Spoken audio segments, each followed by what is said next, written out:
Dixie Decker, Queen of Student Housing here, Springfield, Missouri. I just wanted to drop a nugget.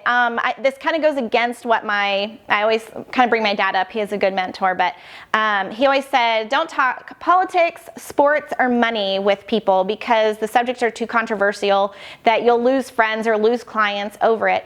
But I wanted to, as I go in this journey, just share with you why student housing is so important to me and has really been life-changing for me. And I've shared it with people that have been to my live event because they've seen me since this big thing happened in my life.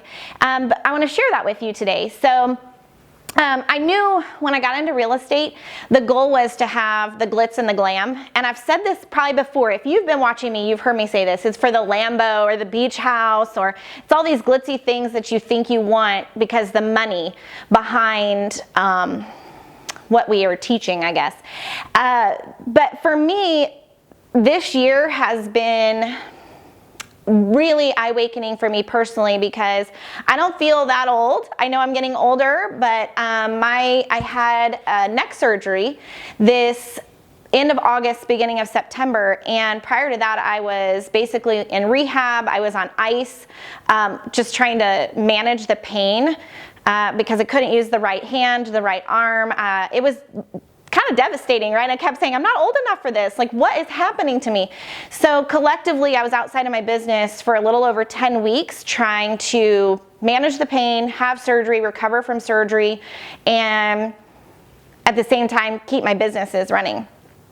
So for student housing, the reason I love it is because of the cash flow, but because we created the systems and the procedures and we picked a niche that was successful, I still had income when I came back from 10 weeks. I didn't have a boss I reported to that had to give me time off or file for FMLA or any of those programs out there. The business kept running while I was away from it.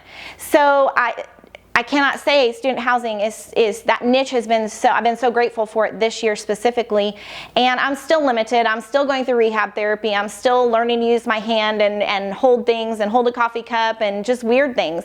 But I'm able to focus on myself and my health, and I wouldn't have been able to do that if I had a regular paying job where I was just a few years ago. It wouldn't have provided me with the finances to go seek out extra help to get better faster.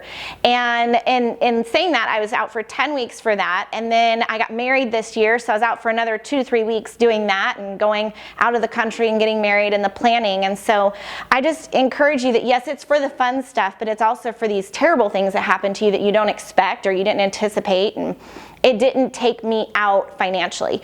It didn't take food out of my kids' mouths because I was hurt. The business kept providing for us just like it was designed to do.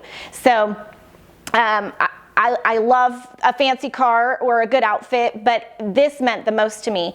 So when you're designing your business, whether it's a wholesaling business or it's the lease option business or it's the Airbnb business, make sure you're designing it so it runs without you in the worst case scenario. And if you operate it to get there, it'll pay back larger dividends to you than you ever anticipated.